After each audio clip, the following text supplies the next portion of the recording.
എന്താണ് മധ്യപൂർവേഷ്യയിൽ നടക്കുന്നത്? അന്വേഷണം തുടരുന്നു. അമേരിക്കയ്ക്കെതിരായ ശക്തമായ നിലപാടുകൾ കൊണ്ട് ശ്രദ്ധേയനാണ് ഇറാനിലെ പരമോന്നത നേതാവ് അയത്തുല്ല അലി ഖംനെയി. അമേരിക്കയുടെ കടന്നുകയറ്റത്തിനെതിരെ നിരന്തരം ശബ്ദമുയർത്താനും രൂക്ഷമായ ഭാഷയിൽ വിമർശിക്കാനും ഖംനെയി മടി കാണിക്കാറില്ല.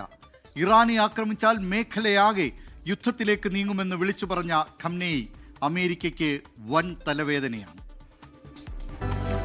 زندگی برای اونها تلخ خواهد شد بدون تردید. فکر نکنند که زدند و تمام شد.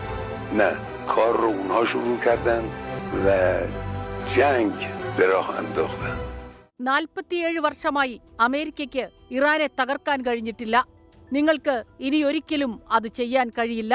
അമേരിക്കയുടെ നിരന്തര ഭീഷണിക്കിടയിലും ഖമനയി നടത്തിയ പ്രസ്താവനയാണിത്.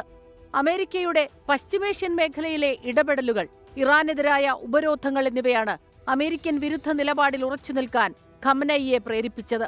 شما در قبال مسئله هسته‌ای عقب نشینی کنید، مسئله شما با آمریکا تمام میشه؟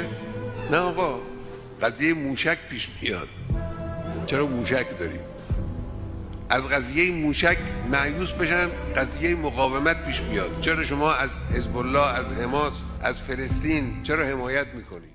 ആണവ വിഷയം ഉയർത്തിക്കാണിച്ച് അയത്തുള്ള അലി ഖമനയിയെ അധികാരത്തിൽ നിന്ന് താഴെ ഇറക്കുക എന്നത് അമേരിക്കയുടെ ലക്ഷ്യമാണ്.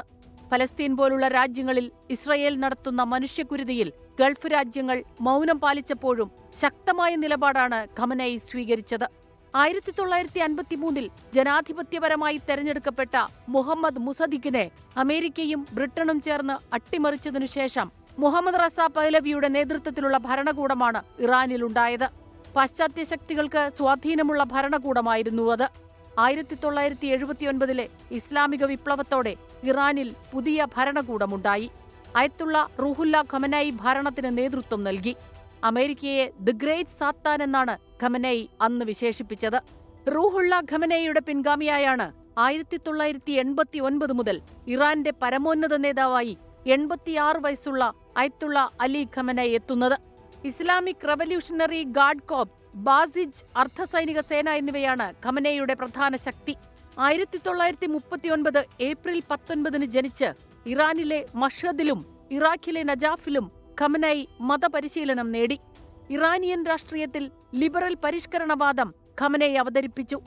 1981 പള്ളിയിൽ പ്രസംഗിക്കുന്നതിനിടെ അടുത്തുള്ള ടേപ്പ് റെക്കോർഡറിൽ ഒളിപ്പിച്ചു വച്ചിരുന്ന ബോംബ് പൊട്ടിത്തെറിച്ച് വധശ്രമത്തിനിരയായി. ഏകാധിപത്യ തീരുമാനങ്ങൾ കാരണം ഭരണകൂടത്തിനുള്ളിൽ നിന്നും ജനവിഭാഗങ്ങൾക്കിടയിൽ നിന്നും ഖമനയി ധാരാളം എതിർപ്പുകൾ നേരിട്ടു. മകൻ മോജ്തബ ഖമനയിയുടെ പിൻഗാമിയാകുമെന്നാണ് സൂചന. എന്നാൽ മോജ്തബയുടെ സാമ്പത്തിക ഇടപാടുകളെക്കുറിച്ച് ഗുരുതര ആരോപണമാണ് അമേരിക്ക ഉന്നയിക്കുന്നത്. അധികാര കൈമാറ്റത്തിനു ശേഷം ഇറാൻ അമേരിക്കയ്ക്ക് മുന്നിൽ മുട്ടുമടക്കിയേക്കുമെന്ന് വിദഗ്ധർ വിലയിരുത്തുന്നു. അതിലൂടെ അമേരിക്കയുടെ താൽപര്യങ്ങൾ സംരക്ഷിക്കാമെന്നാണ് ട്രംപിന്റെ വിശ്വാസം. International desk 24. ലോകത്തെവിടെയായാലും ഏത് സമയത്തും 24 വാർത്തകളും ഓഗ്മെന്റഡ് റിയാലിറ്റി പാക്കേജുകളും എക്സ്പ്ലെയിനറുകളും വിശദമായി കാണാൻ ഞങ്ങളുടെ യൂട്യൂബ് ചാനൽ നിങ്ങൾക്ക് സബ്സ്ക്രൈബ് ചെയ്യാം.